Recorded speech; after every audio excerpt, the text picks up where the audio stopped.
আমি কিরকম ভাবে বেঁচে আছি তুই এসে দেখে যা নিখিলেশ। এই কি মানুষ জন্ম, নাকি শেষ পরহিত কঙ্কালের পাশা খেলা?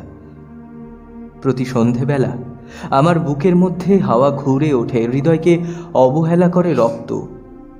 আমি মানুষের পায়ের কাছে কুকুর হয়ে বসে থাকি তার ভেতরের কুকুরটাকে দেখব বলে। আমি আক্রোশে হেসে উঠি না, আমি ছারপোকার পাশে ছারপোকা হয়ে হাঁটি, মশা হয়ে উড়ি একদল মশার সঙ্গে, খাটি অন্ধকারে স্ত্রীলোকের মধ্যে ডুব দিয়ে দেখেছি দেশলাই জেলে।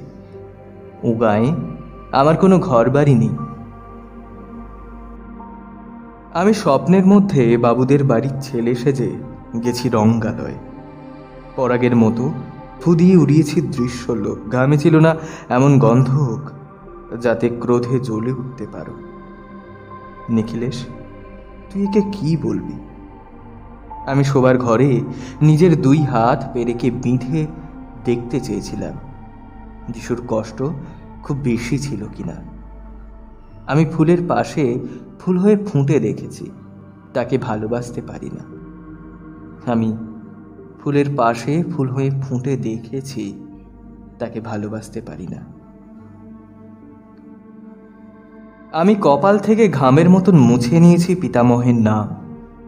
আমি শ্মশানে গিয়ে মরে যাবার বদলে মায়েরই ঘুমিয়ে পড়েছিলাম। নিখিলেশ, আমি এইরকম ভাবে বেঁচে আছি। তোর সঙ্গে জীবন বদল করে কোনো লাভ হলো না আমার। এই কি নদীর তরঙ্গী ছেলেবেলার মতো ডুবসাঁতার, অথবা চশমা বদলের মতো কয়েক মিনিট আলোড়ন, অথবা গভীর রাতে সঙ্গম নিরত দম্পতির পাশে শুয়ে পুনরায় জন্মভিক্ষা? কেননা সময় নেই।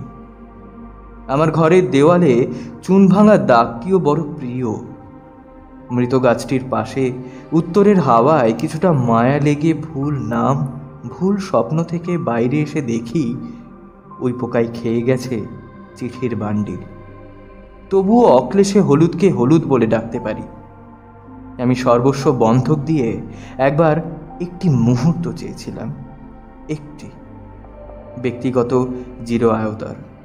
ইচ্ছে ছিল না জানাবার এই বিশেষ কথাটা তোকে। তবু ক্রমশই বেশি করে আসে শীত। রাতে এরকম জলতেষ্টা আর কখনো পেত না। রোজ অন্ধকার হাতড়ে টের পাই তিনটে ইঁদুর নাকি মুশিক।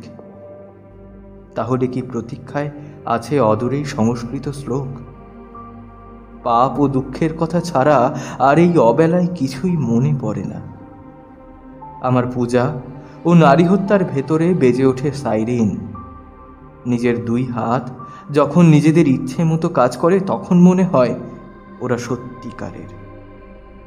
আজকাল আমার নিজের চোখ দুটো মনে হয় এক পলক সত্যি চোখ। এরকম সত্য পৃথিবীতে খুব বেশি নেই আর।